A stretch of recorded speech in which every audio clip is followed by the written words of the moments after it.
I walked in and found my family on the sofa, my husband, MOM, son, and my own sister. "What's going on?" I asked, dreading the worst. "MOM, sit down," my son said. "You need to accept a new reality.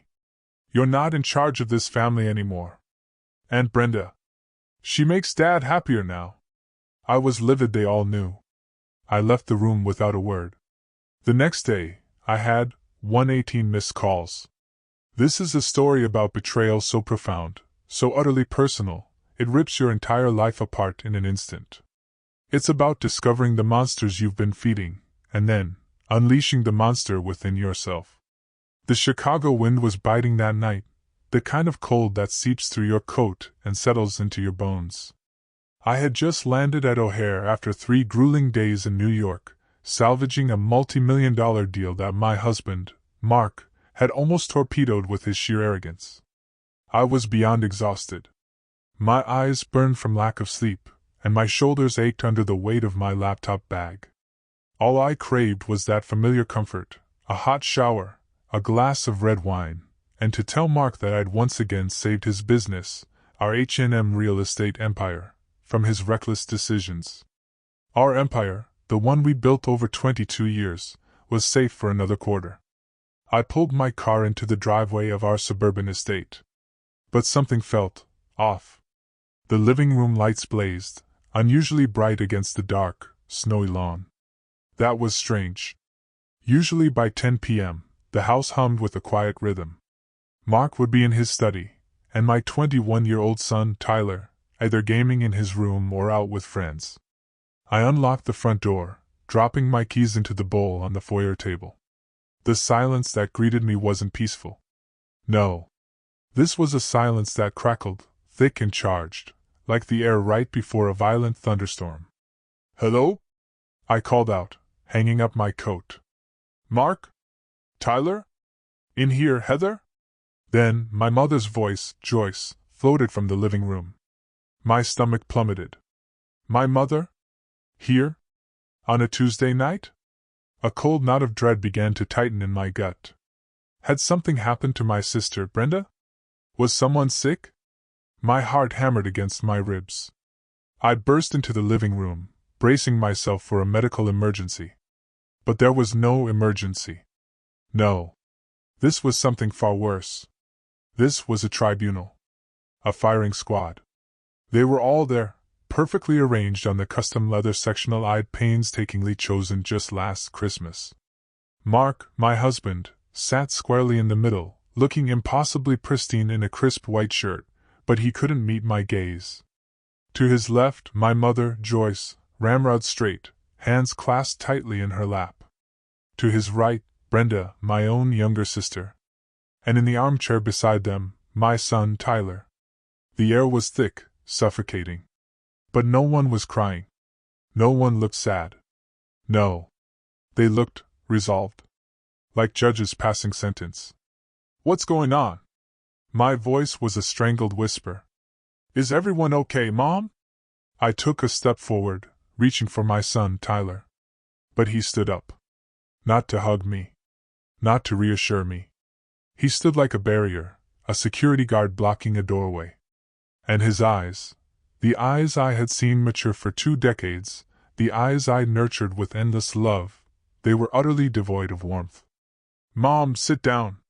His voice was a stranger's, cold, deep, stripped bare of any affection I recognized. "You need to listen. And you need to not freak out." Freak out? My own son was scaring me. "What is this?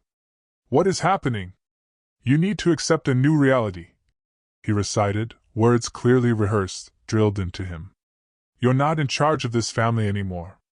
My eyes pleaded with Mark. "Mark, why aren't you saying anything?" He finally looked up.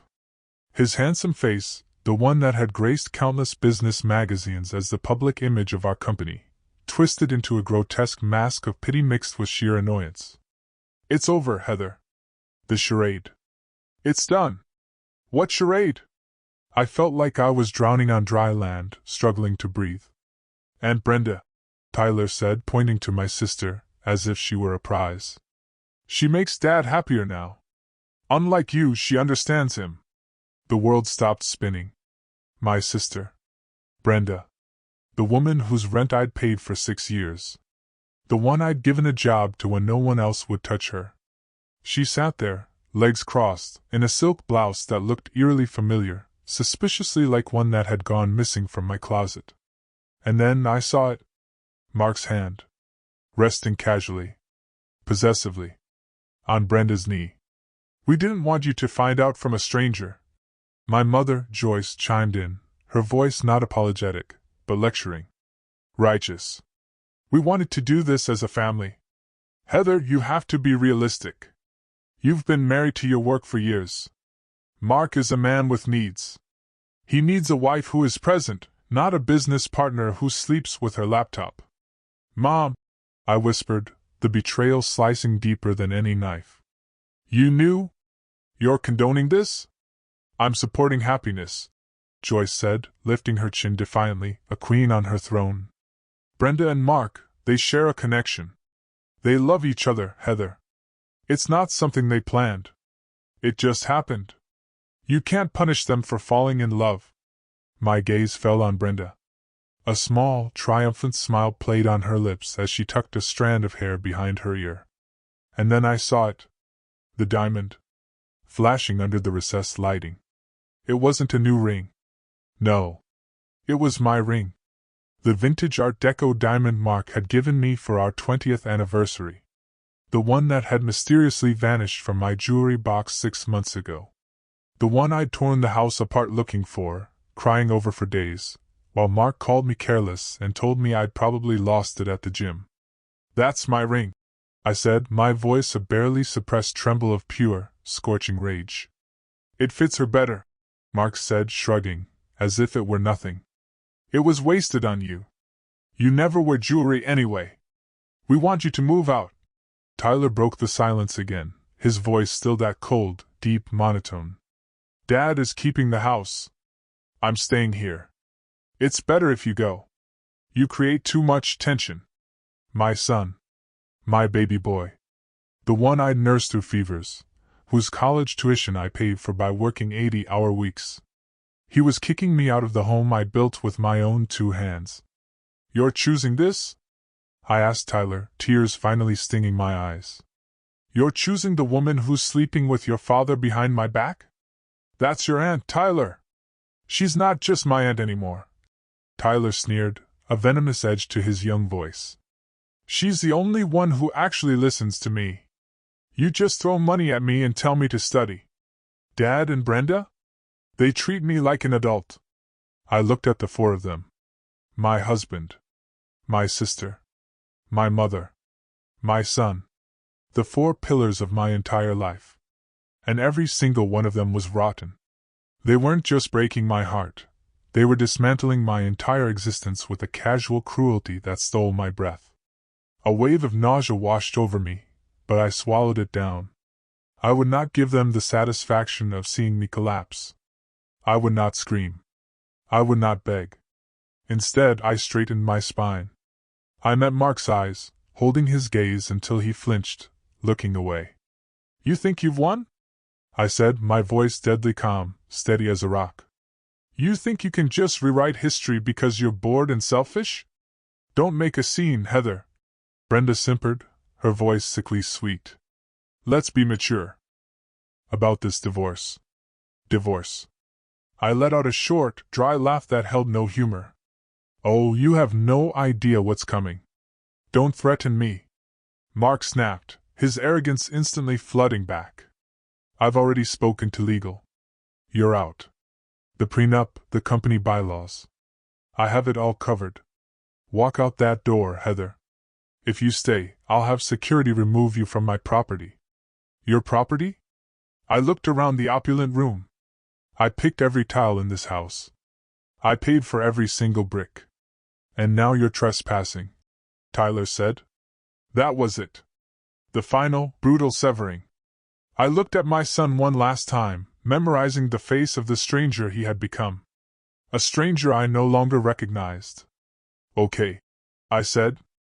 I turned. I hadn't even taken my coat off. My keys were still in my pocket. I didn't need the ones in the bowl. Where are you going? Joyce's voice, suddenly laced with anxiety, cut through the air. Heather, we need to discuss the settlement. Mark has a generous offer if you sign tonight. I didn't answer. I opened the heavy oak door and stepped out. The freezing Chicago wind slammed into my face, sharp enough to dry the tears before they could even fall. I got into my car, the engine roaring a defiant challenge into the silent suburban night. As I backed out, I looked through the living room window. They were already pouring champagne, toasting, celebrating my erasure. Like I was never even there. I drove into the darkness, my hands gripping the steering wheel so tight my knuckles screamed. I had no idea where I was going. But I knew one thing with chilling certainty. The Heather they thought they knew, the doormat, the provider, the fixer, she had died in that living room. And the woman driving away now? She was someone they should be very, very afraid of. I drove for an hour, the city lights a blurry, painful streak outside. My mind was a chaotic storm of images, Brenda's smirk, the ring on her finger, Tyler's cold, dead eyes. But beneath the shock, something primal began to stir. Survival. I needed gas. The fuel light had been mocking me since O'Hare. I pulled into a desolate 24-hour gas station, my hands shaking. I slid my platinum card, our joint account, the one I use for everything, into the pump. Declined. Red letters. My brow furrowed. Impossible. I just paid the bill. I tried again. Declined. A cold, heavy pit formed in my stomach, far heavier than the betrayal I'd just survived. I pulled out my personal debit card, the one linked to my salary. Inside the station, the bored teenager didn't even look up as I placed my bottle of water and gum on the counter. Decline. He mumbled. Try it again. My voice was tight, barely a whisper. There's money in there. He sighed, ran it again. Declined, lady. Insufficient funds or card locked. You got cash? I stood there, paralyzed under the harsh fluorescent lights. My banking app. I had to check my banking app. My fingers fumbled with my phone, logging in. Access denied. User authentication failed. Please contact your branch. I tried the business account. Access denied. The joint savings. Access denied.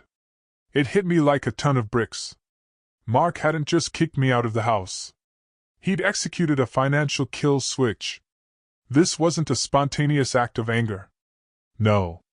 He'd planned this. You don't instantly lock a co-owner out of every single account without laying the groundwork, falsely claiming fraud, changing privileges, all days in advance. He wanted me destitute.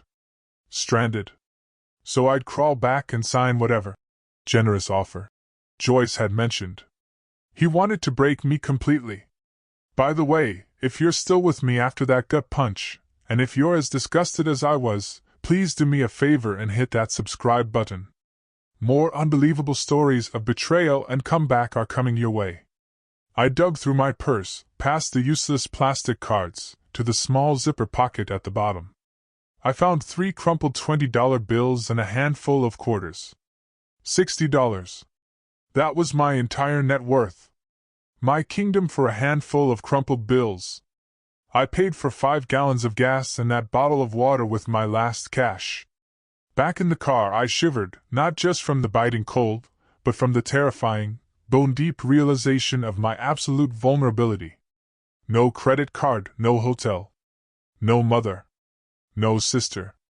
I drove until I found a motel with a flickering neon sign. Vacancy. It was one of those places. The kind of place where truckers slept for a few hours. The kind where the sheets reeked of stale smoke and regret. Cash up front. The night manager grunted through bulletproof glass. $1.50 for the night.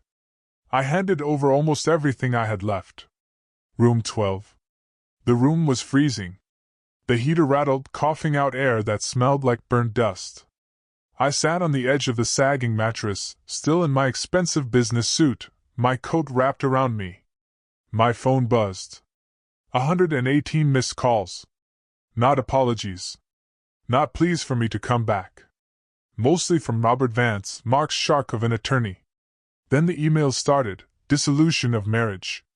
Urgent NDA required. Notice of termination. H&M Real Estate. I opened the termination notice first.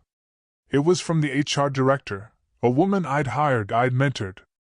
My position as COO was terminated. For cause.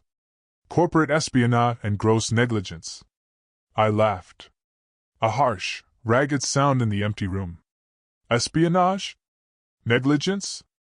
I was the one who stayed up until 3 a.m. auditing the books, the one who knew every zoning law in Chicago.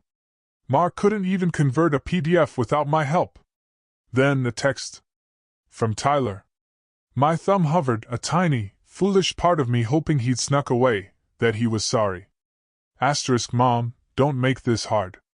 Dad says he'll cut off my tuition and trust fund if you fight the divorce. He promised me the VP spot next year if I stick with him. You always told me to be ambitious. I'm just doing what you taught me. Please understand. *, I dropped the phone like it was burning hot. That was it. The final, absolute erasure. Mark hadn't just taken my money and my job. He had bought my son's soul. He'd used the wealth I helped build to bribe my own child against me. I curled up on that dirty bedspread, knees to my chest. The tears finally came, hot and fast, a torrent of grief. I cried for the boy I used to read bedtime stories to. For the sister I'd protected on the playground. For the husband I'd believed in when he was nothing but a smile and a cheap suit. But as the night wore on, and the tears dried into crusty salt on my cheeks, something else began to settle in my chest. Something cold. Something heavy. Like a stone. They thought they had erased me. They thought that by taking my credit cards and my passwords, they had taken my power. But they forgot one thing. They forgot who built the castle they were sitting in. They forgot who designed the security systems, who wrote the contracts, and who knew exactly where all the bodies were buried. Mark thought H&M Real Estate ran on his charm. He was about to learn it ran on my brain. He might have stolen the keys to the front door, but the architect always leaves a back door. I stared at the water stain on the ceiling, waiting for the sun to rise. I wasn't Heather the wife anymore. I wasn't Heather the mother. I was Heather the architect. And I was about to bring the whole damn house down. Sleep was impossible in that motel room. But to truly understand why I was lying on a dirty mattress with $10 to my name, I had to go back. I had to look at the very foundation of my life and realize it had been cracked from the beginning. I grew up in a small Ohio town. My father died when I was 7. His death broke something in my mother, Joyce, or maybe it just revealed who she truly was. She was a woman who needed to be adored, needed to be the center of attention. And she projected that need onto her children. Or rather, onto one child, Brenda. Brenda was born beautiful, a golden child, with ringlets of gold hair and big blue saucer eyes. I was plain. Brown hair, serious eyes, sturdy. I was the responsible one. Brenda was the princess. I remember the day I turned 18. My ticket out. An acceptance letter to the University of Chicago, with a partial scholarship. I ran into the kitchen, waving it. Mom, I got in. Joyce was at the table, meticulously painting Brenda's nails. Brenda was 12, already demanding and petulant. That's nice, Heather, Mom said without looking up. But keep your voice down. Brenda has a headache. But Mom, it's Chicago. It's the business program. Joyce finally looked at me. Her eyes weren't filled with pride. They were calculating. Heather, honey, we need to talk about that money you saved. My college fund. Well, Brenda's been scouted. There's a modeling convention in Orlando next month. It could be her big break. But the fees, the travel, the portfolio, it's expensive. My stomach dropped. Mom, that's my tuition money. I earned it. You're so selfish, Heather. Brenda chimed in, blowing on her wet nails. Don't you want me to be famous? When I'm rich, I'll buy you a car. Heather, Mom said, her voice taking on that tone. The one that mixed guilt with command, a subtle manipulation I knew too well. You are the strong one. You are smart. You can always find a way. You can work another year, take night classes. But Brenda, she's delicate. This is her dream. You wouldn't want to crush your sister's dream, would you? Family sacrifice for each other. I gave them the money. Of course I did. I always did. I had been conditioned for 18 years to believe my value lay only in what I could provide. I was the scapegoat. The mule. The fixer. Brenda was the golden child. The star. The one who deserved to shine. Brenda went to Orlando. She didn't get signed. She blew through my tuition money on clothes and theme parks. I spent the next year working double shifts at a diner, starting college a year late, exhausted, but determined. That dynamic never changed. It just evolved. When I graduated at the top of my class, my mother didn't come to the ceremony. Brenda had severe anxiety over a breakup with a boyfriend of 2 weeks. I walked across the stage alone. When I got my first big promotion at a finance firm, Mom said, "That's great, honey. Hey, can you loan Brenda $2,000? Her landlord is being unreasonable." I paid Brenda's rent. I paid for her car repairs. I paid for acting classes she never attended. I even bought Mom a condo so she wouldn't have to worry about stairs. I thought I was buying their love.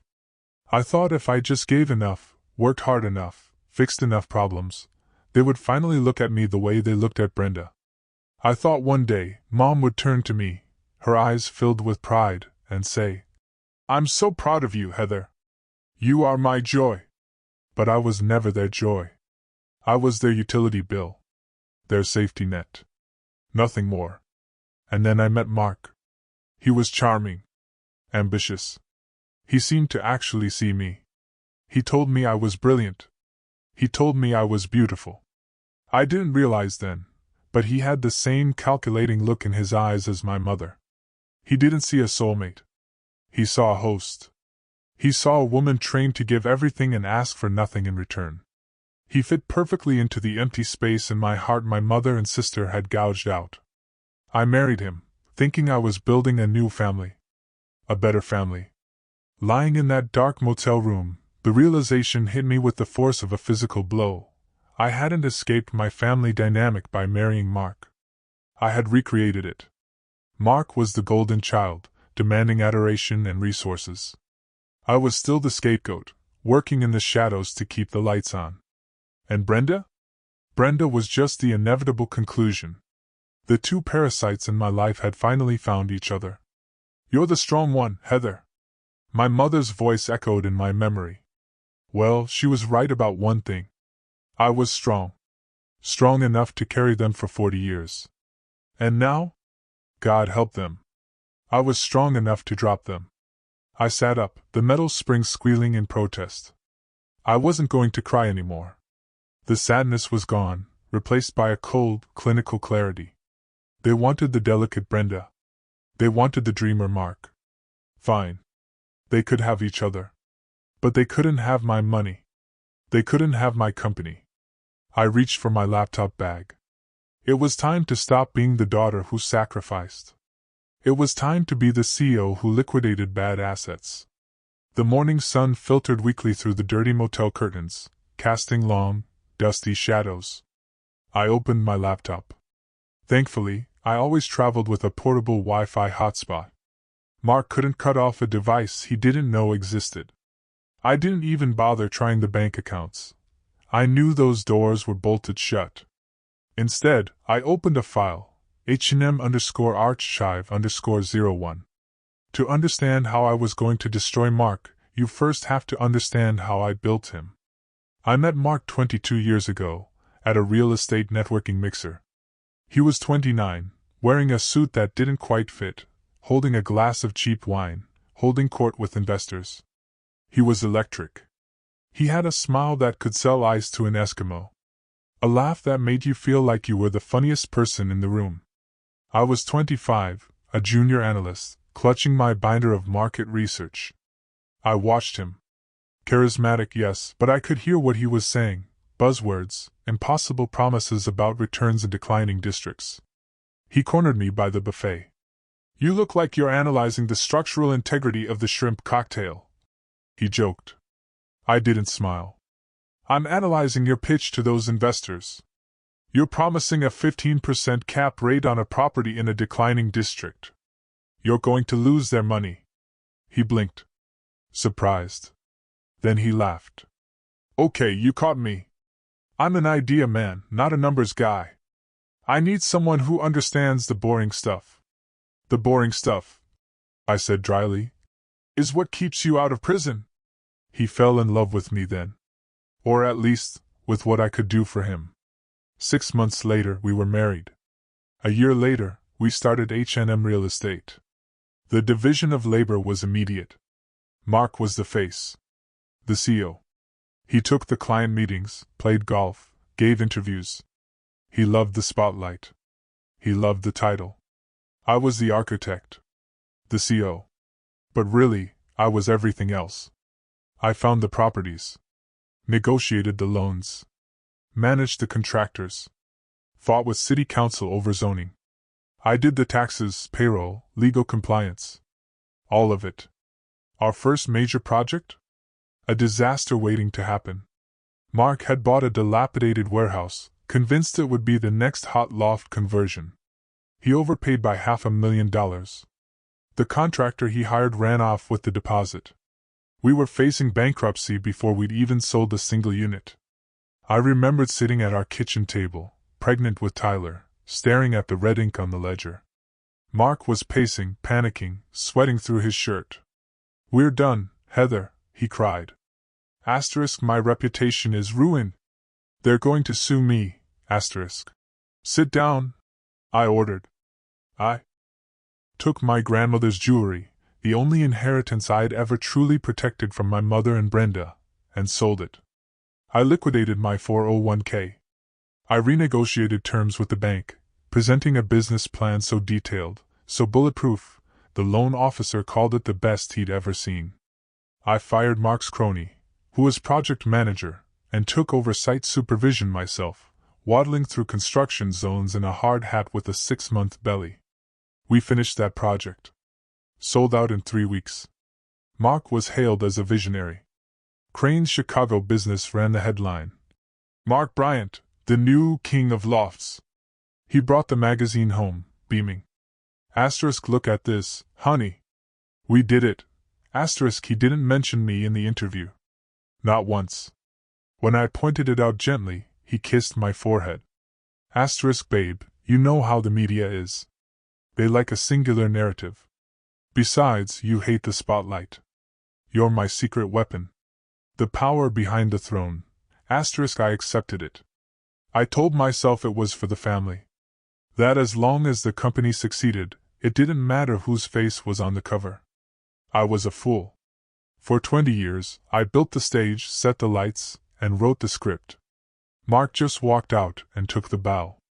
The company grew. Millions. But the structure of the company? That was my masterpiece. Mark was lazy with details. Hated contracts. Hated passwords. Just fix it, Heather, was his catchphrase. So, I set up the digital infrastructure. The intricate web of LLCs. The automated banking transfers. And because Mark was paranoid about employees stealing, he insisted on a localized, highly encrypted internal server for our most sensitive financial data. He wanted a ghost key, master administrative access that could bypass all protocols. Only you and I will know the ghost key, he'd said. But Mark never bothered to memorize the complex 64-character string I generated. He wrote it on a sticky note for a week, then threw it away, assuming I would always be there to type it in for him. He was right. I was always there. Until yesterday. Now, sitting in the motel, I looked at the login screen for H&M's private server. The VPN tunnel was secure. Mark thought that by calling the bank and removing me as a signatory, he had cut me off. By firing me through HR, he had revoked my access. He relied on standard protocols. He relied on the front door. He forgot about the ghost key. My fingers hovered over the keyboard. I typed the string. A line from a poem I loved, mixed with the GPS coordinates of our very first building, and the date Tyler lost his first tooth. Mark didn't know any of those things. Authentication. Processing. Access granted. Administrator level. The screen flooded with data. The entire nervous system of H&M Real Estate lay open before me. Emails. Bank transfers. Wire logs. Tax documents. Private chat histories. I wasn't just looking at a company. I was looking at the crime scene of my marriage. I started downloading. Not just a few files. Everything. Every email Mark had sent in the last 5 years. Every expense report. Every wire transfer to the Cayman Islands. And that's when I saw it. A folder. Project B. It wasn't a building project. B stood for Brenda. I opened the folder, and the blood drained from my face. This wasn't just an affair. This was embezzlement on a massive scale. Dates, amounts, receipts. January 12th, $50,000 wire to B. Miller Consulting, Brenda's maiden name. February 14th, $12,000 to Cartier. March 1st, $4,500 monthly rent, luxury suite, the Drake Hotel. He had been keeping Brenda like a concubine, on the company dime, for 3 years. But it went deeper. Transfers to a shell company I didn't recognize, Orion Holdings. The signatory? Not Mark. Brenda. And the assets weren't just cash. They were deeds. Mark was slowly transferring the titles of our most valuable, unencumbered properties into a company owned by my sister. He was stripping H&M Real Estate hollow, preparing to leave me with an empty shell while he and Brenda walked away with everything. I felt sick. This wasn't just theft. This was grand larceny. But as I scrolled, a cold smile touched my lips. Mark was an actor, not an architect. He didn't understand the paperwork he was signing. In his arrogance, and in Brenda's greed, they had made mistakes. Sloppy. Amateur. They'd forged my signature on deed transfers. A clumsy digital copy-paste from another document. And on the operating agreement for Orion Holdings? Brenda had listed her permanent address. My address. The house I paid for. I had them. Dead to rights. But I couldn't strike yet. If I went to the police now, Mark would claim clerical error, pay a fine, and bury me in litigation for years. He had the expensive lawyers. I had $10. No. I needed them to hang themselves. I needed them to feel safe. To think I was defeated, broke, hiding in a hole. I closed the laptop. I had the blueprints of their destruction. Now I just needed to build the trap. The digital evidence of Project B burned in my mind, forcing me to recall exactly how Brenda had infiltrated my sanctuary. It started 5 years ago. H&M was booming, my guard was down. Brenda had just gone through her 3rd divorce. Her ex-husband, a decent mechanic named Dave, had left her because she refused to work, blowing his paycheck on designer bags she couldn't afford. She showed up at my doorstep with 2 suitcases and a sob story worthy of an Oscar. He was abusive, Heather, she cried, throwing herself into my arms. I later learned abusive meant he cut up her credit card. I have nowhere to go. Mom said you'd help. 10 minutes later Joyce called. Heather, you have that big house, all those empty guest rooms. Let your sister stay a few weeks.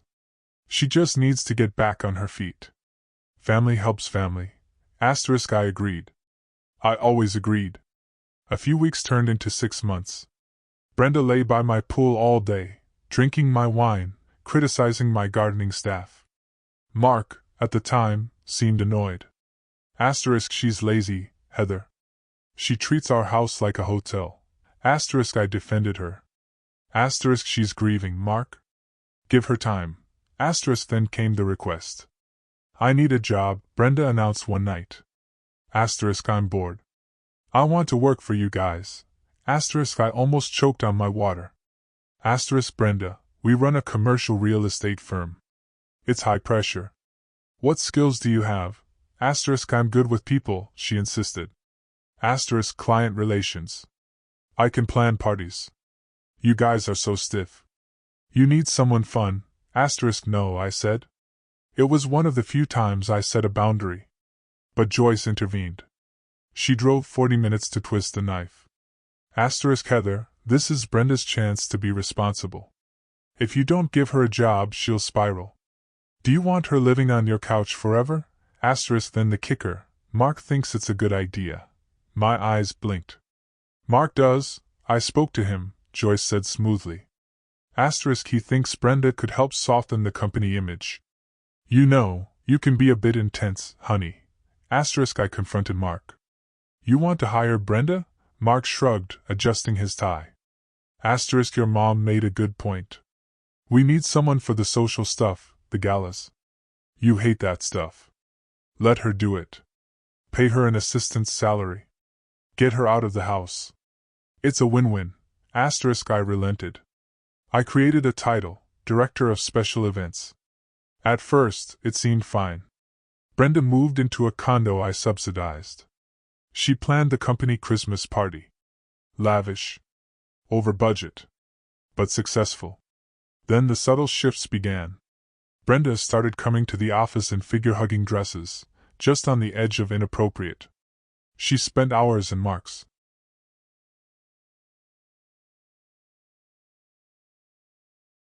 office, discussing event logistics. I'd walk by and hear them laughing. The moment I entered, they'd stop. What's so funny? I'd ask, a prickle of unease. Just a joke about a client, Brenda would say, that saccharine smile. You wouldn't get it, Heather. It's an inside joke. She started joining us for business lunches. Then, she started replacing me.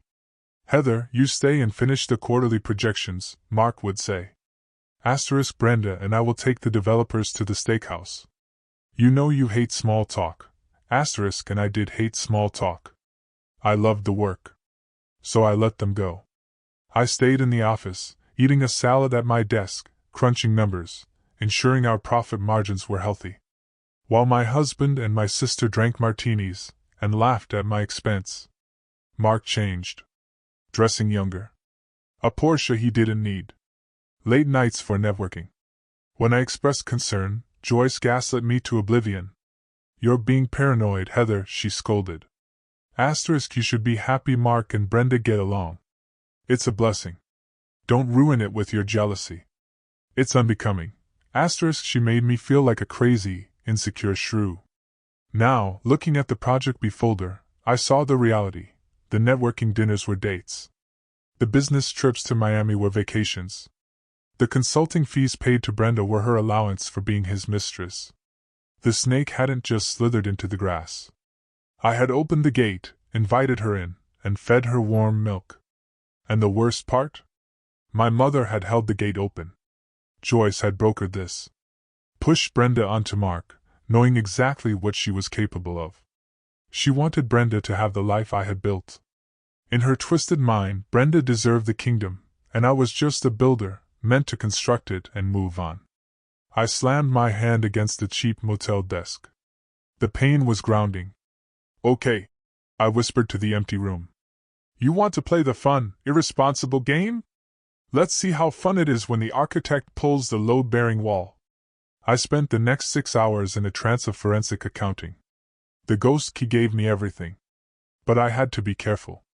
Any changes, any alterations, and the system logs might alert Steve, the IT director. A man once loyal to me, now undoubtedly answering to Mark. So I became a ghost. I copied, downloaded, took screenshots, traced the money flow. It was worse than I thought. H&M Real Estate was bleeding. To fund their lavish lifestyle and Brenda's shell company, Mark had stopped paying vendors. 3 months behind on payments to construction crews. Defaulted on major loans. Mark was robbing Peter to pay Brenda. The company, my life's work, was a house of cards. If creditors found out, we'd be insolvent in 30 days. Then I found something that made me sit up straight. An email chain between Mark and a private investigator, Vance Investigations. Timestamp 2 years ago. Subject, target surveillance. H. Bryant. Mark, I need dirt. Anything. Infidelity. Substance abuse. Mental instability. I need grounds to avoid the prenup. Vance, Mr. Bryant. We've followed her for 6 months. She goes to work. She goes to the grocery store. She goes to her mother's house. She works late. There is no dirt. The woman is a saint. Mark, look harder. Or make something up. I can't afford to give her half. My breath caught. 2 years. He'd been planning to discard me for 2 years, but couldn't find a way without losing money. Then, a more recent email. Dated 1 week ago. Mark, forget the dirt. We're going with a mental breakdown angle. Her family will testify. Her mother and sister are on board. We'll claim she's overworked, paranoid, unfit to lead. We'll force a vote of no confidence with the board. Once she's out, we trigger the buyout clause at the lowest valuation. And Joyce's reply. Joyce. I can testify that she's been erratic lately. Very emotional. I'm worried about her, Mark. We need to do what's best for the company. I stared at the screen, tears of rage blurring my vision. My mother. My own mother. Co-conspiring to frame me as mentally unstable so her golden child could steal my husband and my money. Erratic? I whispered. I'll show you erratic. I dug deeper. I needed leverage. Fraud was good, but slow. I needed something immediate. Something that would terrify Mark. I found it in the tax returns. Last year, to secure a massive loan from a private equity firm, Mark had inflated occupancy rates, falsified tenant leases, forged signatures of non-existent tenants. This wasn't just civil fraud. This was bank fraud. Federal prison time. And the loan documents?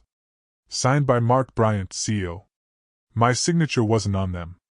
I'd been out of town for my aunt's funeral, a funeral Brenda conveniently missed, and Mark had said he'd handle the paperwork. He had signed his own death warrant. And he didn't even know it.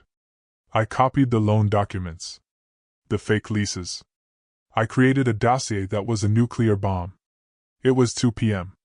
I'd been working for 12 hours, unwashed, running on adrenaline. I needed a burner phone. My own cell was likely compromised. I bought a cheap prepaid phone with cash. Back in the room, I stared at the new phone. Who could I call? My friends? Mostly couple friends. They'd side with the charming Mark, or stay neutral. My family? Obviously not. Employees? Too risky. I needed someone powerful. Someone who hated Mark. Someone with the resources to fight a war. A name popped into my head, Arthur Sterling. Billionaire real estate tycoon. Old money, ruthless, but principled. 3 years ago, Mark had outbid Arthur for prime riverfront land. Mark had won by bribing a city zoning official, a move I fiercely opposed, but he did it behind my back. Arthur suspected foul play. Publicly called Mark a snake in a cheap suit. Mark had laughed it off. But Arthur Sterling never forgot. If I went to Arthur Sterling with proof of Mark's fraud, specifically the fraud that screwed Arthur out of that land deal, it was a Hail Mary. He might laugh. Throw me out. But he was the only person in Chicago with enough power to shield me from Mark's legal team. I dialed the number for Sterling Enterprises. I knew it by heart. I'd stared at it enough times when we were rivals. Sterling Enterprises, Executive Office. A crisp voice answered. I need to speak to Mr. Sterling immediately. Mr. Sterling is in meetings. May I ask what this is regarding? Tell him it's Heather Bryant. Tell him I know how Mark Bryant got the riverfront zoning permit. And tell him I have the emails. A pause. Hold, please. 30 seconds later, a gruff, deep voice. Mrs. Bryant, to what do I owe the pleasure? Is your husband sending you to gloat? My husband just fired me, emptied my bank accounts, and moved his mistress into my house. I said, my voice steady, betraying nothing. I'm not here to gloat, Mr. Sterling. I'm here to burn him to the ground. And I thought you might want to bring the marshmallows. Silence. Then, a low chuckle. I'm listening. Before I met Arthur Sterling, there was one more wound I had to cauterize. One file I had been avoiding in the H&M database, the Tyler Trust. Tyler was my soft spot. My Achilles heel.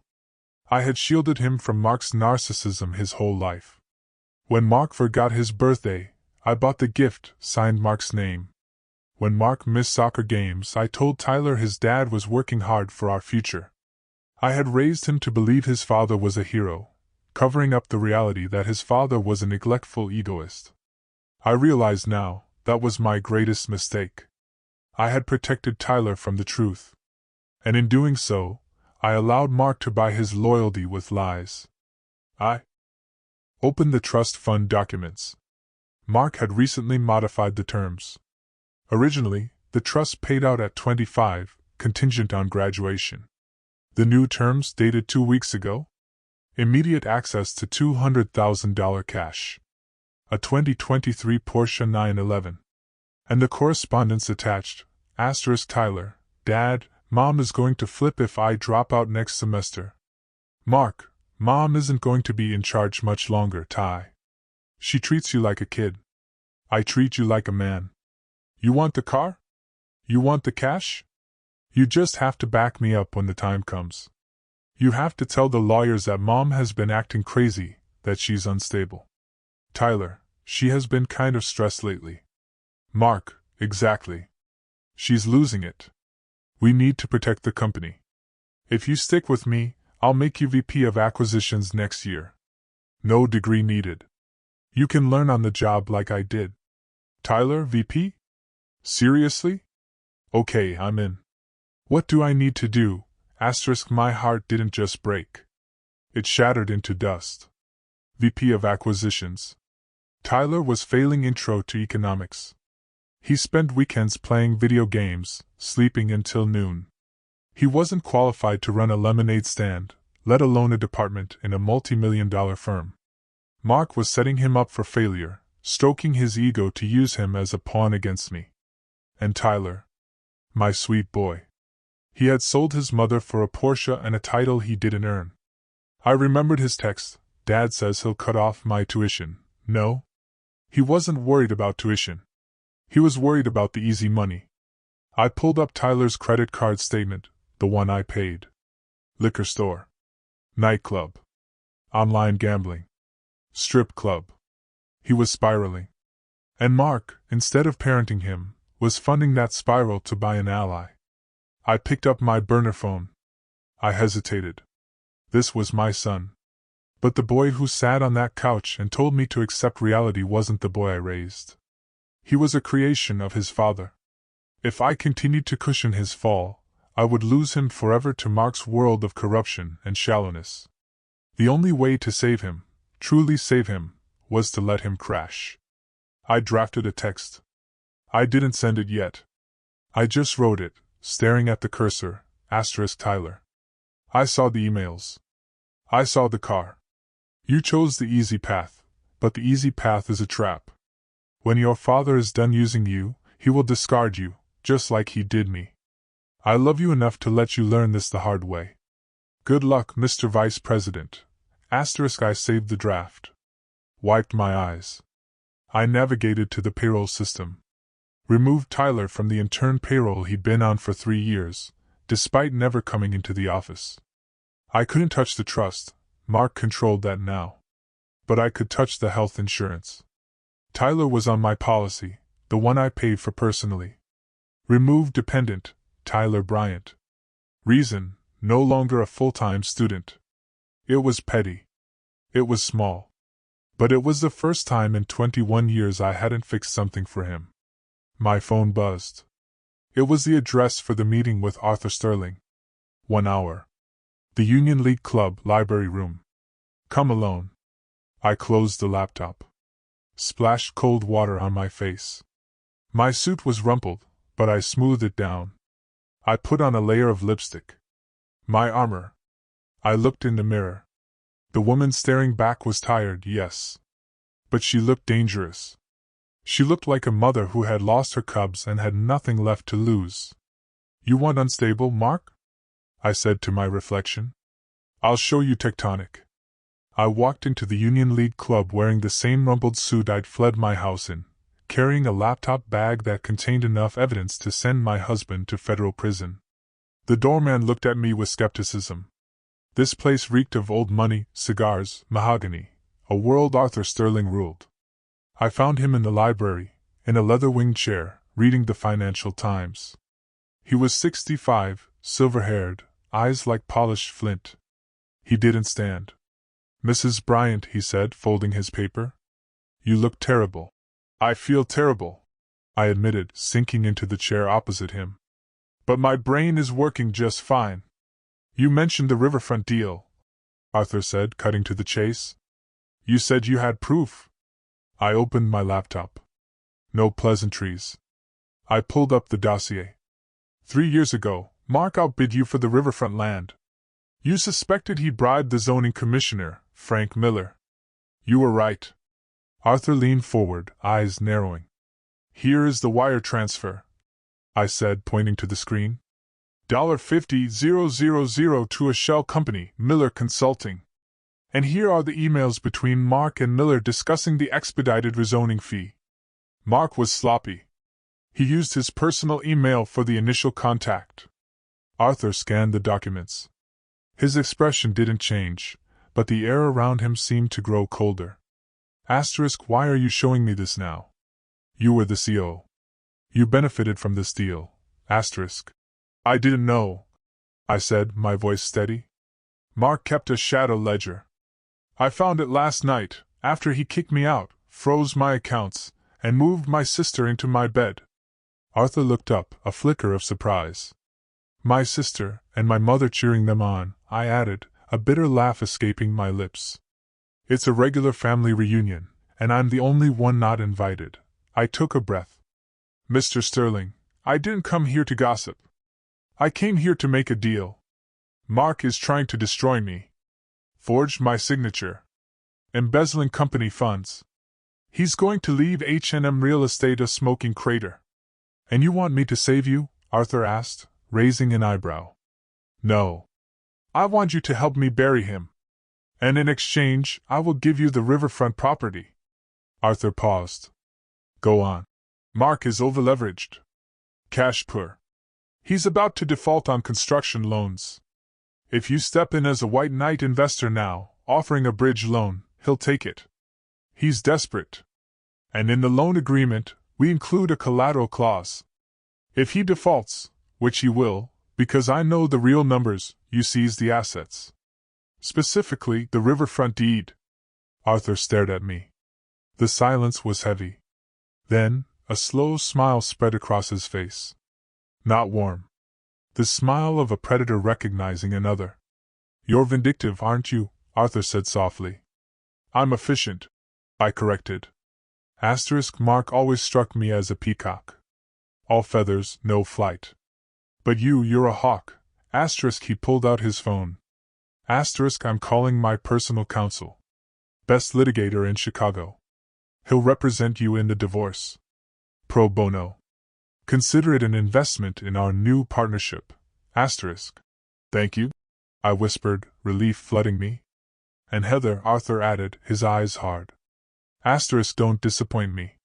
If we do this, we destroy him completely. No mercy. No taking him back when he cries. He won't be crying, I said, thinking of Mark's smirk as he took my ring. He'll be screaming. Arthur nodded. Good. Now let's get you a hotel room that doesn't charge by the hour. You can't plan a war if you haven't slept. That night, I slept in a suite at the Four Seasons, paid for by Sterling Enterprises. I took a long bath, scrubbing the motel grime from my skin. As I lay in the crisp, clean sheets, I felt a shift deep inside me. For 20 years, I'd been the fixer. Smoothing Mark's mistakes. Cleaning his messes. Making him look good. The invisible glue holding everything together. Now, I was going to be the solvent. I was going to dissolve everything he thought he owned. I picked up my burner phone and texted Arthur one word, ready. 3 days later, the trap was set. Arthur's lawyer, a terrifyingly calm man named David Cohen, drafted the settlement agreement. A masterpiece of legal misdirection. On the surface it looked like total surrender. Mark keeps the marital home.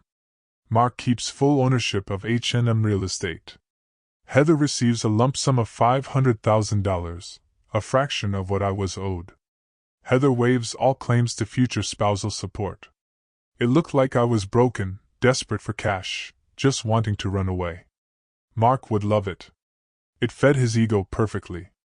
But buried deep in the 60-page document, in Section 14, subsection C, paragraph 4, was the poison pill clause, asterisk in the event that any party to this agreement is found to have engaged in undisclosed criminal activity, fraud, or embezzlement during the marriage, or is convicted of a felony within 24 months of signing, this entire agreement is void ab initio. In such case, all assets, including 100% of company stock and real property, shall revert to the non-offending party as punitive damages. Asterisk Mark never read the fine print.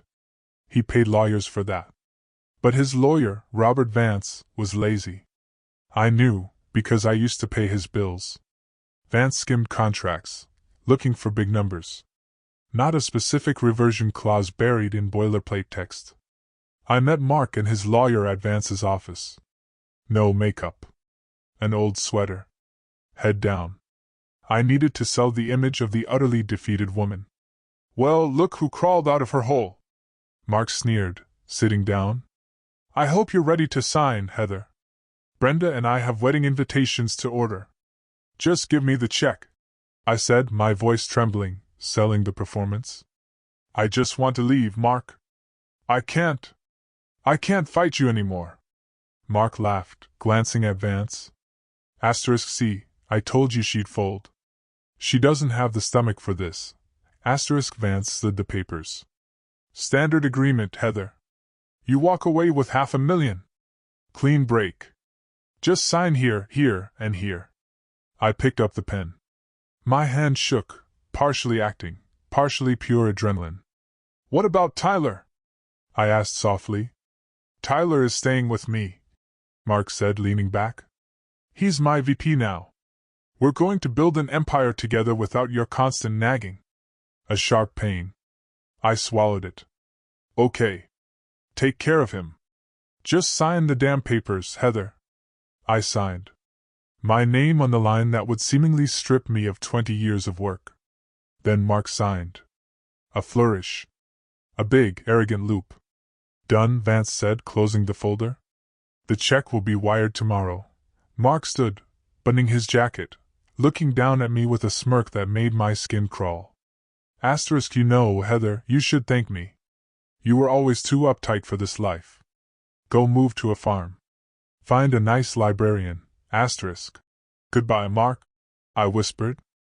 As I walked to the elevator, I heard Mark laughing. Asterisk, that was easier than I thought. She didn't even ask for the beach house. Asterisk, the doors closed, cutting off his laughter. I leaned against the cold metal, a long breath escaping me. He had signed. The poison pill was active. Now I just had to prove the fraud. And I already had the evidence. I just needed the right stage. And what better stage than the wedding? Mark and Brenda had announced their date, 3 weeks. A rush wedding. They wanted to be legitimized before the spring gala season. 3 weeks. That was my timeline. I walked out and into Arthur's waiting town car. Did he sign? Arthur asked from the back seat. He signed, I said, a genuine smile finally breaking through the ice. He thinks he bought my silence for $500,000. He just signed over his entire life. Arthur handed me a glass of sparkling water. To the architect, I said, clinking our glasses. To the demolition. The next 3 weeks were a study in masochism. I had to stay invisible while Mark and Brenda paraded their victory across Chicago. I rented a small, nondescript apartment. Spent my days with Arthur's forensic accountants, forging the raw data into a legal sledgehammer. Every night, I tortured myself on social media. Brenda's Instagram was a vomit of luxury. *hubby-to-be spoils me. #blessed #new beginnings. *a photo of my dining room, redecorated with tacky gold wallpaper. *out with the old, in with the glam. Finally making this house a home. That hurt. Seeing her erase my touch from the home I built. But the most painful post came from my mother, Joyce, posting a photo of her, Mark, and Brenda, raising champagne flutes. Finally, a family that knows how to enjoy life. So proud of my beautiful daughter Brenda and my wonderful son-in-law Mark. True love always wins. True love. She had sold her eldest daughter for a seat at a fancy table. And Tyler? Tyler was silent on social media, but I saw the credit card alerts on the secondary accounts I still monitored. Liquor World $400. Club Inferno $1,200. Bail Bondsman $500. My son was spiraling. Mark wasn't parenting him, he was enabling him. I wanted to rush in and save him. But Arthur stopped me. You can't save someone who doesn't want to be saved, Heather, he said gently. He chose his side. Let him see what that side really looks like when the lights go out. I knew he was right. But it felt like cutting off a limb. Meanwhile, the company was rotting from the inside. My spies, Sarah in accounting, Jim in project management, fed me daily updates. Mark hasn't been in the office past 2 p.m. in weeks, Sarah texted. He's letting Brenda plan the rebranding. Pink and gold, Heather. For a commercial real estate firm, contractors are threatening to walk off the Highlands site, Jim reported. Mark told them the check is in the mail. It's not. He used the construction draw for the wedding venue. Let it burn, I told them. Just document everything. Save every email where he tells you to delay payments. The wedding was at the Palmer House Hilton. The grand ballroom. Most expensive venue in the city. Brenda had invited 300 guests, investors, politicians, celebrities. They wanted to cement their status as Chicago's new power couple. They wanted an audience. Good, I thought, looking at the invitation Sarah had smuggled out for me. They want a show? I'll give them a show. 2 days before the wedding, I received a final piece of leverage. From an unexpected source. My burner phone rang. Unknown number. Hello, Heather? It's Dave. Dave. Brenda's ex-husband. The mechanic she bled dry. Dave, I said, surprised. I heard what they did to you. It's sick, It is, I agreed. I have something, Dave said, his voice lowering. When Brenda left me, she left a box of papers in the garage. I almost burned them. But I went through them last night. Heather, she has credit cards in your name from 3 years ago. My blood ran cold. What? She opened them when she was staying with you. Intercepted the mail. Maxed them out, then hid the statements.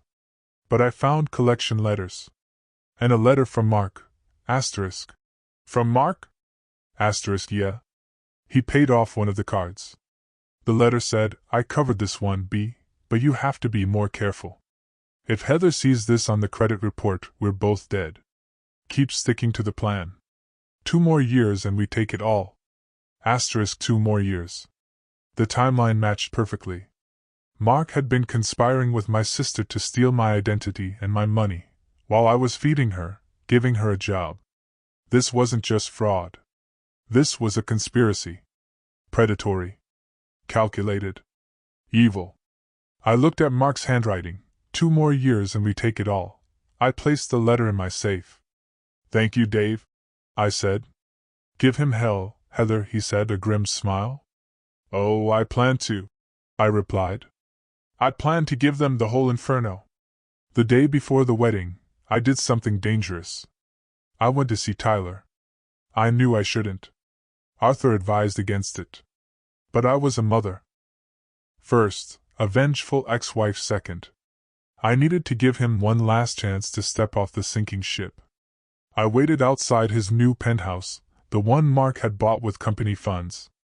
At 11 a.m., Tyler stumbled out, hungover. Designer sunglasses. A hoodie that cost more than my first car. Tyler, I called out. He jumped, spinning around. When he saw me, his face hardened. Mom, what are you doing here? You're stalking me now, I'm not stalking you. I'm trying to save you. I don't need saving, he spat, walking toward his Porsche. I'm doing great. Dad just put me in charge of the Southside portfolio. Tyler, listen to me, I said, stepping in his path. Your father is lying to you. The company is bankrupt. He's stealing money. He's using you as a shield. When the feds come, and they are coming, your name is on the documents. Tyler laughed. A hollow, brittle sound. You're just jealous. You're jealous because Dad is winning and you're nobody. You're living in some dump, right? Dad told me. I'm living in reality, I said, my voice urgent. Tyler, please. Don't go to the wedding tomorrow. Call in sick. Stay with your friends. Just don't be there when it happens. When what happens? He challenged. You going to crash it? You going to make a scene? God, you're pathetic, Mom. Dad said you tried to ruin it. Pathetic? I felt the anger surge, but I pushed it down. Tyler, look at me. I raised you. I know you. You're not this person. You're kind. You're smart. You're not a thief. I'm not a thief, he shouted, his face red. I'm a businessman, like Dad. Dad is a fraud. I shouted back. And Brenda is a parasite. And if you stay with them, you're going down with them. Tyler glared. He pulled out his phone. I'm calling security. Get away from me. He got in his car, revved the engine. As he peeled out, he rolled down the window and yelled, Don't come tomorrow, Mom. Nobody wants you there. You're the past. I watched him drive away, my heart breaking all over again. But this time, the brake was cleaner. I had tried. I extended my hand. He slapped it away. Now, he was on his own. I drove back to my apartment. Arthur was waiting with the final preparations. How did it go? He asked, though my face already told him. He's gone, I said flatly. He's fully brainwashed. Then he learns the hard way, Arthur said. Are you ready for tomorrow? Yes. Projector access codes. Police briefed. Detective Miller meeting us at 8 p.m. Arthur handed me a garment bag. Then you'll need this. I unzipped it. Not a frantic ex-wife dress. A sleek, black, tailored tuxedo suit. Powerful. Elegant. Severe. Wear your armor, Heather, Arthur said. Tomorrow, you're not the victim. You're the executioner. I touched the fabric. Cool. Smooth. Thank you, Arthur. Get some rest, he said. Tomorrow is going to be a long night. I didn't rest. I sat by the window, watching the city lights. I thought about Mark and Brenda, probably rehearsing their vows. Laughing about getting away with it. 2 more years and we take it all. They wouldn't get 2 years. They wouldn't even get 2 days. Tomorrow, Mr. and Mrs. Bryant were going to have a very different kind of reception. The morning of the wedding dawned gray and overcast. A perfect Chicago day for a funeral. I spent the morning reviewing the presentation, timed perfectly to begin right after Brenda's $20,000 love story video montage. At 6 p.m., guests arrived at the Palmer house. I watched from a live stream, courtesy of a camera Arthur had planted in the ballroom. He owned a stake in the hotel. Access was trivial. It was nauseating. The room dripped in crystals and pink roses, thousands of them. An ice sculpture of Mark and Brenda, intertwined. My mother, Joyce, greeted guests in a champagne gown far too young for her, beaming like she'd won the lottery. Yes, isn't it wonderful? I heard her tell a confused cousin. They are soulmates. Oh, poor Heather just couldn't handle Mark's success. She's taking some time away. I saw Mark, nervous but triumphant, playing the benevolent king. And Brenda. She walked in wearing a custom Vera Wang gown, dripping in diamonds. Diamonds my company paid for. She looked beautiful, I had to admit. Beautiful. And rotten. The ceremony began. I listened to them exchange vows. I promise to be your partner in all things, Mark said, looking deep into Brenda's eyes. I promise to support your dreams and spend my life making you happy, Brenda cooed. Lies, I whispered, sipping my black coffee in the hotel suite upstairs. Every word a lie. Are we good to go? Arthur asked, checking his watch. Signal is live, the tech guy confirmed. As soon as you give the word, we hijack the feed. Not yet, I said. Wait for the toasts. Wait until everyone is seated and watching the screens. The reception began.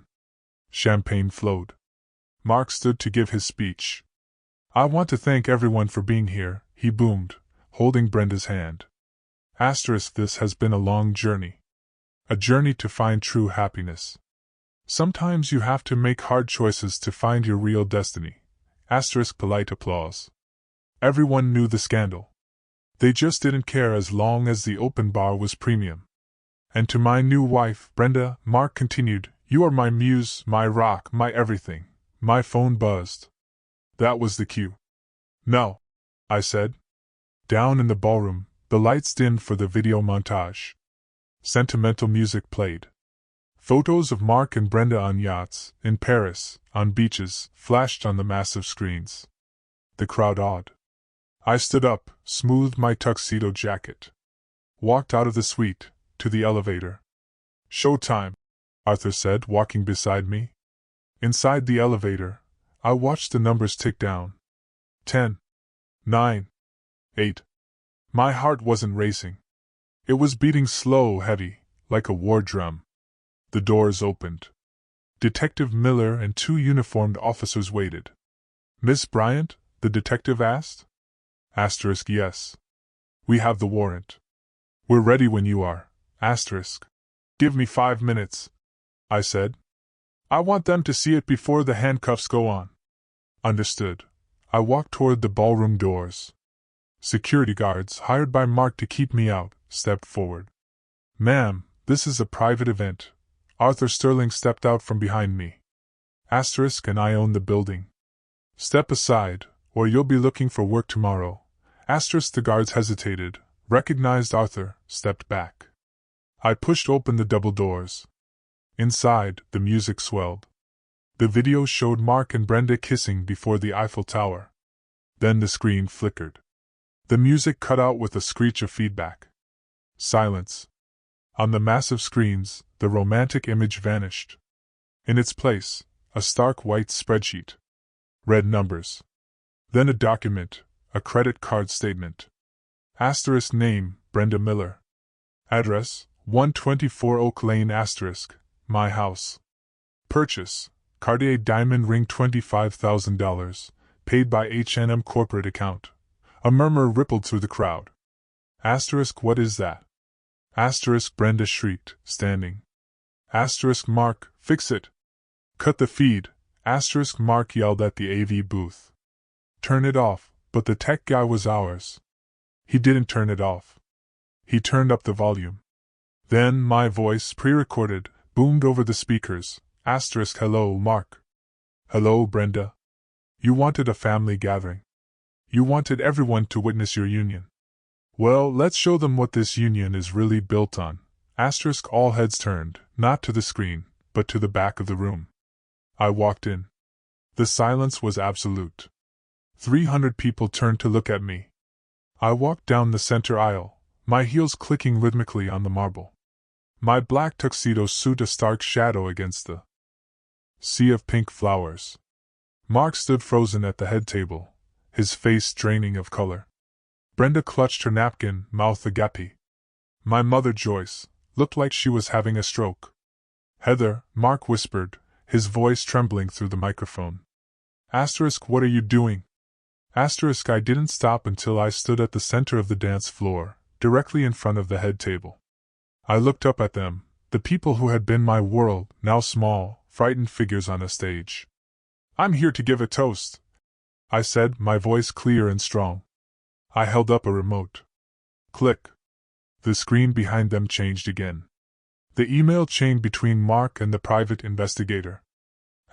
Mark, look harder. Or make something up. I can't afford to give her half. The crowd gasped. Investors, men Mark respected, whispered furiously. Turn it off, Mark screamed, lunging for the DJ booth. Security, get her out of here. Sit down, Mark. Arthur Sterling's voice boomed from the doorway. Unless you want to add assault to your list of felonies. Mark froze. He saw Arthur. He saw the police officers in the shadows. This is fake, Brenda yelled, tears streaming down her perfectly made-up face. She's jealous. She hacked the system. She's crazy, Crazy? I clicked the remote again. A new document. The forged loan application for the Riverfront project. My signature, clumsily pasted. Is forgery crazy, Brenda? I asked calmly. Is bank fraud crazy? Because that's federal prison time. And guess whose name is on the shell companies receiving the stolen funds? I clicked again. Orion Holdings. Owner Brenda Miller. You. I pointed at my sister. You aren't just a mistress. You're a mule. Mark used you to launder $3 million. Did he tell you that? Did he tell you that when the IRS comes looking, they're coming for your signature? Brenda looked at Mark, eyes wide with horror. Mark, you said it was tax optimization. You said it was legal, Shut up, Brenda! Mark hissed. Oh, don't stop him, I said, a cold smile. Let him explain. Let him explain to our mother how he refers to her. Click. The email appeared. Subject, the old bat. Mark, just write Joyce another check from the slush fund. The old bat is greedy. As long as we pay for her condo, she'll keep Heather in the dark. She'd sell her own daughter for a renovation budget. Joyce let out a sound that was half wail, half choke sob. She stood, shaking so hard she knocked over her champagne glass. Mark, she croaked. You called me that? After everything I did for you? I sided with you. I betrayed my own child for you, And look what it got you, Mom, I said, looking at her with a detached pity. A seat at a wedding that's about to become a crime scene. Mark looked around, eyes wild. His empire crumbling. Investors walking out. Waiters stopping to watch. He saw the end. You signed the settlement, he screamed, desperate. You signed it. You waived everything. You can't touch the company, Section 14. I said simply. The poison pill. If you committed a crime, the deal is void. Everything, the house, the company, the assets, reverts to me. Mark's knees gave out. He slumped back into his chair. And Tyler, I said, turning my gaze to my son, who sat at the end of the table, pale as a ghost. Tyler looked at me, terrified. Then he looked at the screen, where his own text messages were displayed. Tyler, VP? Okay, I'm in, You wanted to be a businessman, Tyler? I said softly. Well, here's your first lesson, check your partners. I clicked the remote one last time. A video played. Surveillance footage from the company parking lot 2 days ago. Mark arguing with Brenda. Mark, on video once we get the money from Sterling, we dump the kid. Tyler is a liability. We leave him with the tax debt and move to Monaco. He's too stupid to notice. The ballroom went dead silent. Tyler stood slowly. He looked at his father. The hero worship in his eyes was gone, replaced by a shattering realization. Dad, Tyler whispered. You were going to leave me, Mark stammered. Ty, no, it was. I was just stressed. It's out of context, You called me stupid, Tyler said, his voice cracking. You said I was a liability. Tyler, sit down, Mark ordered, trying to regain control. Don't listen to her. Tyler didn't sit down. He picked up his glass of champagne and threw it in Mark's face. I hate you, Tyler screamed. I hate you, chaos erupted. Joyce was sobbing. Brenda hyperventilating. Mark wiping champagne from his face, looking like a drowned rat. I lowered the remote. The presentation was over. I nodded to Detective Miller. The police marched in. The guests parted like the Red Sea. Mark Bryant, the detective announced. You are under arrest for bank fraud, embezzlement, and forgery. Brenda Miller, he continued, you are under arrest for conspiracy and money laundering. No, Brenda shrieked as an officer grabbed her wrists. I didn't know. I'm just the girlfriend. He made me do it. Tell it to the judge, the officer said, snapping the handcuffs on. Mark didn't scream. He just stared at me. As they cuffed him, he looked me in the eye. You ruined everything, he spat. You bitter, vindictive bitch. I walked up to him. Stood so close I could smell the fear on him. I didn't ruin anything, Mark, I said, calm as a frozen lake. I just turned on the lights. And you? You're just a cockroach who got caught. They dragged him away. The wedding guests were stunned into silence. Only Joyce's weeping broke the quiet. I looked at the head table one last time. The cake was uncut. The flowers were perfect. The illusion was destroyed. I turned to Arthur Sterling. I think I'm done here. Brilliant, Arthur said, offering his arm. Absolutely brilliant. As we walked out, I didn't look back at my crying mother or my devastated son. Not yet. They had made their bed. Tonight they had to sleep in it. The days following the wedding were a media circus. The Chicago Tribune ran the front-page story, Wedding Bell Blues, Real Estate Tycoon Arrested at Altar. I gave no interviews. I let the evidence speak. 3 days later, I moved back into my house, cleared as a crime scene. It was strange. Brenda's tacky clothes, cheap magazines, half-empty wine bottles, everywhere. I hired a cleaning crew. Throw it all out, I told them. Everything that isn't mine. Burn the sheets. Replace the mattresses. I wanted to scrub their DNA from my life. Mark was denied bail, a flight risk because of the Monaco plan. He traded Italian suits for an orange jumpsuit. Brenda made bail, paid by my mother, who'd liquidated her retirement savings. But Brenda wasn't free. She was facing 5 to 10 years, her face plastered everywhere as the gold digger groomed for prison. I walked into the H&M offices, now solely mine. Employees greeted me with a mix of fear and relief. We're renaming the company, I announced at the first all-hands meeting. H&M is dead. Welcome to Phoenix Holdings. They applauded. They knew who signed the paychecks. A week later, my mother came to see me. She looked 10 years older.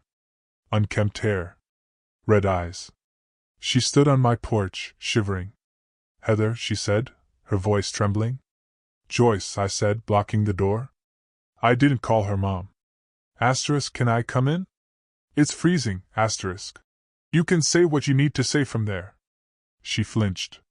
Heather, please be reasonable. Brenda, she's terrified. She's just a girl. She didn't know what she was doing. Mark manipulated her, Brenda is 40 years old, I said coldly. She knew she was sleeping with my husband. She knew she was spending my money. She signed the papers. She's your sister, Joyce wailed. You can't let her go to prison. You have to drop the charges. Tell the DA it was a misunderstanding, It wasn't a misunderstanding. It was a crime. If you do this, Joyce hissed, her sorrow turning to familiar venom. You are no daughter of mine. You are destroying this family, I laughed. A light, free sound. Joyce, you destroyed this family 20 years ago, when you decided Brenda was the princess and I was the servant. You didn't come here to apologize. You came here to ask me to fix it again. You want me to be the scapegoat one last time so Brenda can walk free? She's delicate? She's a criminal. And you? You are an accomplice. I saw the checks Mark wrote you. Consulting fees. You took money to help them gaslight me. Joyce went pale. I'm not pressing charges against you, Joyce, I said. Not because I love you, but because I don't want the embarrassment of seeing my mother in a mugshot. But you are dead to me. Do not call me. Do not come here. If you need money, ask Brenda. Oh, wait. She's broke. I slammed the door. I watched on the security camera as she stood there, banging, screaming my name. Then she slumped, shoulders shaking, and walked away. It hurt. Of course it hurt. But it was the pain of pulling out a splinter. Sharp. Then immense relief. Then there was Tyler. He hadn't called. Hadn't come by. I knew he was crashing on a friend's couch. The penthouse, the Porsche, seized. I waited. He had to come to me on his own terms. 2 weeks later, he showed up at my office. He looked terrible. Lost weight. Old jeans and a t-shirt. No sunglasses. No attitude. Mom, he asked from the doorway. I looked up. Hello, Tyler. He walked in, sat opposite me, looking at his hands. I'm sorry, he whispered. I know, I said. I was stupid. He made me feel important. Told me I was better than school. Told me you were holding me back. And you believed him, because it was easier than working. I said gently, but firmly. Yeah, he admitted, tears dripping onto his jeans. I saw the video. He called me a liability. He was going to leave me. I have nothing, Mom. They took the car. No money. I need help. I looked at my son. I wanted to hug him. Write him a check. Fix everything. But I was the architect now. And you don't build a strong structure on a cracked foundation. I love you, Tyler, I said. But I'm not going to give you money. He looked up, panicked. But where will I live? I don't know. That's for you to figure out. Mom, please. Here is the deal, I said, sliding a piece of paper. This is an application for a student loan. And this is a job application for the mailroom at Phoenix Holdings. Minimum wage. You start at the bottom. Finish your degree at night. The mailroom? He asked, shocked. Take it or leave it. If you want to be a man, Tyler, you earn it. Mark gave you things to buy you. I'm offering you nothing so you can build yourself. He stared at the papers. At me. Saw the resolve in my eyes. Slowly, he reached out, took the pen. Okay, he said, voice shaking. I'll take the job. Good, I said. Report to Sarah in HR. She'll get you a badge. Don't be late. He stood. Looked at me. Really looked at me, for the first time in years. You're really scary, Mom, he said, a hint of admiration. I know. I smiled. Now get to work. The trial was short. Evidence overwhelming. Mark Bryant pleaded guilty to avoid a 20-year sentence. 8 years in federal prison, plus restitution. He looked gray, defeated. He never looked at me. Brenda took a plea deal. 3 years for fraud. She sobbed when the gavel came down. Looked at Joyce, screaming, Mom, do something, but Joyce could do nothing. She was living in a studio apartment, off Social Security, having lost her allowance and her pride. I sat in the back row, wearing my black suit. I watched justice be served. I didn't feel joy. I felt peace. The balance sheet was finally corrected. 1 year later, I stood in my office on the 40th floor overlooking the Chicago River. The Phoenix Holdings sign on the wall behind me was sleek silver and blue. No pink anywhere. The company was thriving. We had just closed the riverfront deal with Arthur Sterling. It was going to be a mixed-use development, luxury condos, but also affordable housing and a community center. My phone buzzed. Tyler. Hey, Mom. Just finished my econ final. Think I aced it. Also, the mailroom team improved sorting efficiency by 15% this week. Do I get a raise? I smiled. Don't push it, but dinner is on me tonight. 7 p.m. See you there. He was working hard. He was tired, broke, and humble. And I had never been prouder of him. He was becoming the man I knew he could be, not the caricature his father tried to mold. There was a knock on my door. "Come in." Arthur Sterling walked in holding a bottle of champagne. "To the 1-year anniversary," he said, "of the day you burned down the circus. It seems like a lifetime ago," I said, taking the glass. "You know," Arthur said, leaning against my desk. Mark sent me a letter from prison. He wants to know if I'll buy his shares of the old shell companies. He needs money for the commissary. What did you tell him?" I told him, "I only do business with the CEO, and the CEO is busy building an empire." We clinked glasses. I looked out at the skyline. I had lost a husband. I had lost a sister. I had lost a mother. But I had found myself. I wasn't the scapegoat anymore. I wasn't the fixer. I wasn't the invisible wife. I was Heather Bryant, the architect. And my life? It was finally, truly mine. This journey cost me everything, but it gave me myself. It made me realize that family isn't just blood, it's trust, respect, and loyalty. What about you? Have you ever had to cut ties with someone you thought was family to truly find your own strength? Tell me in the comments below. I'm really eager to hear your stories and what you would have done in my place.